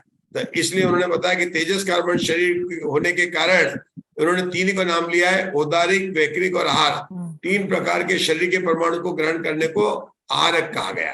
चलिए आगे का एक सूत्र और पढ़ लीजिए, 2 सूत्र और। अनाहारो नाम कथम भवति सुगमम मेदम ओदयेण भावेण पुनःखय्याय लब्धिये। जीव अनाहारक किस कारण से होता है? यह सूत्र सुगम है। औदायिक भाव से तथा क्षयिक लब्धि से जीव अनाहारक होता है। अयोगी केवली भगवान और सिद्धों के अनाहारकपना क्षयिक होता है, क्योंकि उनके क्रमशः घात्या कर्मों का व समस्त कर्मों का क्षय होता है, किंतु विग्रह गति में औदायिक भाव से अनाहारकपना होता है, क्योंकि विग्रह गति में सभी कर्मों का उदय देखा जाता है। उन्होंने बताया कौन कौन अनाहारक होते हैं। एक तो विग्रह गति वाला जीव अनाहारक होता है, दूसरा 14 गुण स्थान वाला लिया, तीसरा उन्होंने सिद्ध भगवान लिया। इसके अलावा और कौन अनाहारक होता है? मुक्ता जी बताएंगे। समुद्गात्म होता है कि नहीं होता है? नहीं, समुद्गात्म जीव क्यों नहीं होगा? होता है ना, क्यों नहीं होगा? जब कार्बन का योग है और उसके प्रतर के 2 समय और उस समय होगा, होता है ना, कार्बन है। तो कहाँ पर अनाहारक होगा? विग्रह गति में होगा, समुद्गात में 3 समय के लिए होगा, 14 गुण स्थान में होगा, और सिद्ध भगवान तो साधे अनंत काल के लिए अनाहारक है। अनाहारक का मतलब क्या? अनारक मतलब कि कोई भी पुद्गल वर्णा को ग्रहण नहीं करना। यहाँ पर आहारक और अनारक किसको कहा? औदारिक, वैक्रिक और आरक शरीर के कर्म परमाणुओं को, 3 शरीर के परमाणु को ग्रहण करने वाला जीव आहारक है, और जो इनको नहीं ग्रहण करता उसको कहा अनारक। ये उन्होंने बताया। अंत में 2 लाइन पढ़ लीजिए प्रीति जी। इस प्रकार एक जीव की अपेक्षा सामित्व नामक अनुयोग द्वार समाप्त हुआ। हाँ, अब कौन सा द्वार चलेगा प्रीति जी? अब नाना जीव की अपेक्षा क्या चलेगा? क्या चलेगा? कालानुगम। अब 11 नाम बता रहे हैं, हमारे 11 नाम बता रहे हैं, अशोका जी दिल्ली से बता रहे हैं। 11 अनुयोग द्वार के नाम बताइए। एक जीव की अपेक्षा स्वामित्व, एक जीव की अपेक्षा से काल, एक जीव की अपेक्षा से अंतर, 3 तो ये हो गए। और 8 लेने थे अपने 8 अनुयोग द्वार, लेकिन पहला 7 नहीं लेकर क्या लेना था? बोलो, भंग विचय, और अंत में क्या लेना था? बोलिए, बहुत दिन हो गए। द्रव्य प्रमाणानुगम, भंग विचय के बाद द्रव्य प्रमाणानुगम, फिर क्षेत्रानुगम, स्पर्शानुगम, कालानुगम, अंतरानुगम, भागाभाग और अल्पभूत। क्या अंतर हुआ? जो अपन ने पहली पुस्तक में सत प्रवृत्ति में 8 अनुयोग द्वार पढ़े थे, उनके नाम कौन बताएगा? सत, संख्या, क्षेत्र, स्पर्शन, काल, अंतर, भाव और अल्पभूत। सत प्रवृत्ति का धवला में कौन सी पुस्तक में वर्णन है सत प्रवृत्ति का? पहली और दूसरी में। और संख्या का दूसरी में। चौथी पुस्तक में किसका वर्णन था? केवल मधु जी बताएंगे। स्पर्शन का, स्पर्श क्षेत्र काल। स्पर्शन काल। चलो अब बताओ, आप बताओ अशोका जी, चौथी पुस्तक में कौन सा वर्णन है? क्षेत्र का था, स्पर्शन का था और काल का था, 3 था। 5वीं पुस्तक में अंतर और भावानुगम। अब अशोका जी बता रहे 6ठी पुस्तक में कितनी चूलिका थी? उस समय तो याद था 9 चूलिका। हाँ, 9 चूलिका थी। नाम तो बताना पड़ेगा ना। प्रकृति समुद्र कीर्तन, स्थान समुद्र कीर्तन, 3 महादंडक। मुग्धा जी आपको भी याद थे उस समय तो? प्रकृति समुद्र कीर्तन, द्वितीय महादंडक, तृतीय महादंडक, हाँ, और जगन स्थिति बंध, उत्कर्ष स्थिति बंध, बोलो, और सम्यक उत्पत्ति की चूलिका, गति आगति चूलिका। याद आ गए। अब पूरे सबको सुना दीजिए, सब पूरे नाम सुना दीजिए। प्रकृति समुद्र कीर्तन और स्थान समुद्र कीर्तन, प्रथम महादंडक, द्वितीय महादंडक और तृतीय महादंडक, और जगन्य स्थिति बंध और उत्कृष्ट स्थिति बंध और सम्यक उत्पत्ति, गति आगति चूलिका। हो गए, 9 हो गए। अब आगे आप मत लिखना, बुद्धली आचार्य ने इतना ही लिखा है, ठीक है, 9 ही लिखे हैं। चलिए, 9 चूलिका के नाम कौन बताएंगे 6ठी पुस्तक में?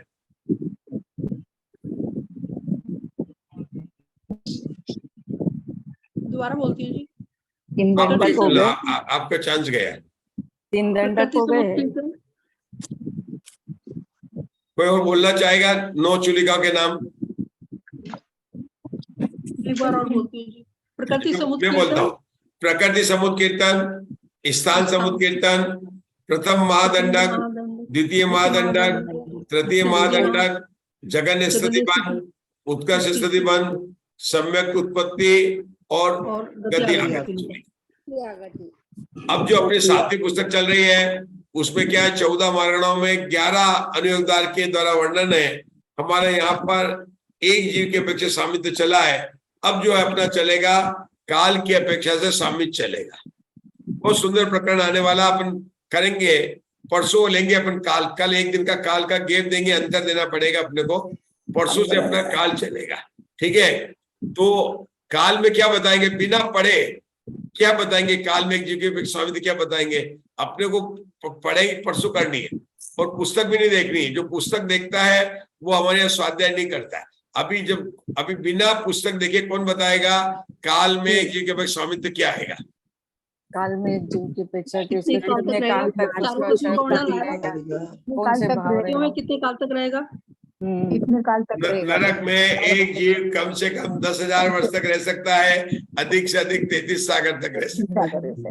मनुष्य तिरंज में एक जीव कम से कम अंतर्मूल काल तक रह सकता है, अधिक से अधिक 3 पल तक रह सकता है। देव के अंदर कम से कम 10,000 वर्ष और अधिक से अधिक मिथ्या दृष्टि है तो 31 सागर और सम्यक दृष्टि है तो 33 सागर रह सकता है। एक जीव के बक्से से काल प्रपूर्ण समाप्त हो गई। लो कितना सरल है। है। ये कौन सा गति मार्गण हो गया। इंद्रिय मार्गण में क्या होगा, अब अपने को एक तरीका निकालना है। अपन देखेंगे सूत्र, मैंने भी नहीं देखे, देखेंगे अपन, लेकिन ये काल की अपेक्षा मतलब इंद्रिय मार्गण के अनुसार है। तो एक इंद्रिय जीव है, एक जीव के वजह कितने काल तक रह सकता है। अब ये तो हमारे बता सकते हैं, कौन बता, मुक्ता जी बता सकते हैं। असंख्यात उद्गल परावर्तन काल कितना है, ज्यादा से ज्यादा और कम से कम क्षुद्र भाव, क्षुद्र भाव हो गया, अंतर्गत हो गया। ऐसे हर एक में घटाएंगे वहां पर इंद्रिय मार्गण के हिसाब से। काय मार्गण पृथ्वी का है, जल का है, मतलब सारा वर्णन जो अपन ने कालानुगम में पढ़ा है ना, मतलब अगर आप लोगों ने पहले नहीं भी पढ़ा हो तो सारा रिवीजन हो जाएगा। जैसे हमारे गुना से जो ज्वाइन किया है, अगर उन्होंने पहले नहीं किए हैं, अगर इस पुस्तक में बराबर लगे रहेंगे तो आपका पिछली पुस्तकों का भी रिवीजन हो जाएगा। और इस 7वीं पुस्तक में गणित बिल्कुल भी नहीं है, सारी मार्ग, अच्छा एक मार्गण में 14 बार लगाएंगे तो आप देखो कितना 11 इंटू 14 बार लगने वाला है। अभी अपन ने सिर्फ 14 गिना है, कौन से एक बिंदु में स्वामित्व की अपेक्षा से हमने 14 मार्गण घटाई। अब काल की अपेक्षा, उसके बाद में क्षेत्र की अपेक्षा, सबकी संख्या की अपेक्षा सबकी आने वाली है। पर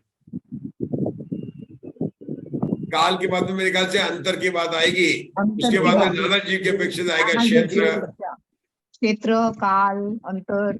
नहीं, नाना जीव की अपेक्षा से मेरे ख्याल से पहले आएगा भंग विचय आएगा, उसके बाद में द्रव्य प्रमाणानुगम आएगा।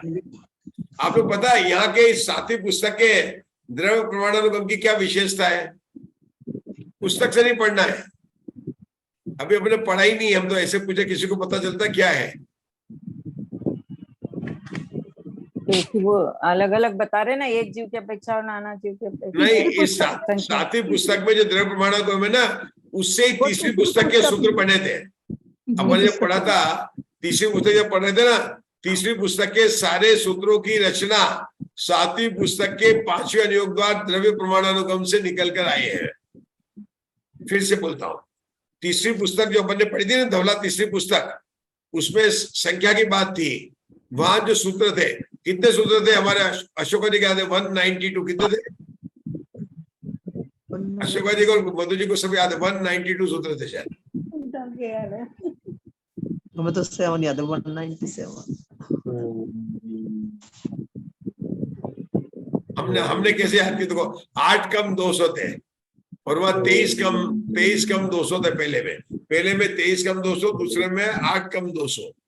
तो वो सारे सूत्र यहाँ से निकले। मतलब कितना इंटरेस्टिंग है कि अपन जो 3री पुस्तक पढ़े हैं उसके सूत्र यहाँ से निकले हैं। ऐसी सारी बात आने लगेगी। अभी अपने आज यहाँ रुकते, अपना समय हो गया है। किसी को कोई प्रश्न पूछना हो, कठिन लग रहा हो तो पूछ सकता है, वरना तो जिनवाणी शुद्ध करेंगे। कौन करना, आपको कुछ पूछना है? गुना से अंजना जी को, कौन है? अंगूरी जी को। हाँ, अंगूरी जी। आपको कुछ पूछना है? नहीं, हमें अभी नहीं पूछना। चलो जिनवाणी। आपके पास पुस्तक है कि नहीं? आपका अशोका जी ने नाम ऐड किया कि नहीं किया? प्रीति जी नाम ऐड कर दिया इनका? नाम तो हो गया शायद। नहीं, अंगूरी का क्या था? है नहीं क्या ना भाई? अंगूरी जी का क्या था? हाँ, अंगूरी जी का ही तो बोल रहे हैं। आ गया अंगूरी जी का, आ गया, मैंने देखा ना। हाँ, अंगूरी जी का है ना। चलो जिनवाणी स्तुति कौन करेगा आज? ममता जी दोषी करेंगे।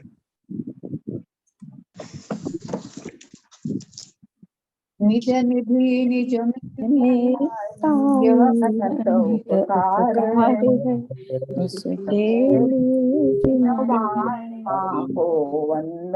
शतबार है, वंदना शतबार। नवकार मंत्र। नमो रंताणं नमो सिद्धाणं नमो ऐर्याणं नमो उच्छायाणं नमो लोयसवताहं। नमो रंताणं नमो सिद्धाणं नमो ऐर्याणं नमो उच्छायाणं नमो लोयसवताहं। नमो रंताणं नमो सिद्धाणं नमो ऐर्याणं नमो उच्छायाणं नमो लोयसवताहं। नमो रंताणं नमो सिद्धाणं नमो ऐर्याणं नमो उच्छायाणं नमो लोयसवताहं। नमो रंताणं नमो सिद्धाणं नमो ऐर्याणं नमो उच्छायाणं नमो लोयसवताहं। नमो रंताणं नमो सिद्धाणं नमो ऐर्याणं नमो उच्छायाणं नमो लोयसवताहं।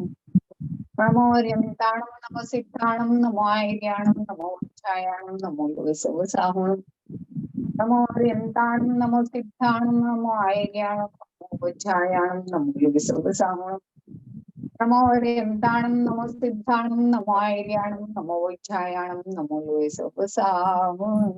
जय बोलो महावीर 24 भगवान की भगवान की जय। सिद्धांत शास्त्र की जय। जय।